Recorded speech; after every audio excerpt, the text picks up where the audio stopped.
ఇటు పాలక పక్షం అటు ప్రతిపక్షం వంగి వంగి దండాలు పెడుతున్నారు. ఏం అవసరం ఉంది అని అడుగుతున్నా. ఈరోజు ఇద్దరికి బీజేపీ కావాలట. ఈరోజు ఇద్దరికి బీజేపీతో దోస్తీ కావాలట. ఇటు చంద్రబాబు గారికి బీజేపీ కావాలట, ఇటు జగనన్న గారికి బీజేపీ కావాలట. బీజేపీ పార్టీ ఇద్దరికి కావాలట. ఇద్దరిని పెట్టుకుని బీజేపీ పార్టీ డ్యూయెట్లు పాడుతుంది. ఇది ఒక ట్రయాంగిల్ లవ్ స్టోరీ అయిపోయింది.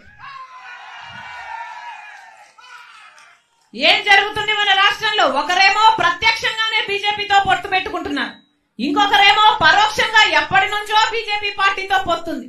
ఏం అవసరం ఉంది అని అడుగుతున్నా. మనకి ఏం చేశారని బీజేపీ పార్టీకి అంతా వంగి వంగి సలాములు చేస్తున్నారు. ఈ రోజు మన రాష్ట్రంలో ఒక్క సీటు కూడా బీజేపీ పార్టీ గెలవలేదు. ఒక్క ఎమ్మెల్యేను గెలిపించలేదు మన ప్రజలు బీజేపీ పార్టీ నుంచి. ఒక ఎంపీని కూడా గెలిపించలేదు బీజేపీ పార్టీ నుంచి. అయినా కూడా మన రాష్ట్రం మొత్తం బీజేపీ పార్టీకి వశమైపోయింది, కైవశమైపోయింది. ఈ రోజు ఏ పార్టీ మన రాజ్యంలో రాజ్యం ఏరుతుంది అంటే అది బీజేపీ పార్టీ.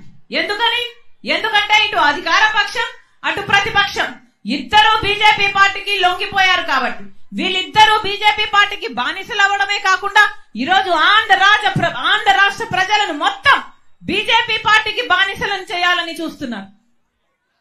ఇందుకేనా వీళ్ళకు ఓట్లేసింది? ఇందుకేనా వీళ్ళను గెలిపించింది? ఒక్కరంటే ఒక్కరైనా నిజంగానే ప్రత్యేక హోదా కోసం కొట్లాడుంటే ఈ పార్టీకి మనకు ప్రత్యేక హోదా ఎప్పుడో వచ్చింది. ఈ పార్టీకి మన పోలవరం ప్రాజెక్ట్ ఎప్పుడో పూర్తయింది.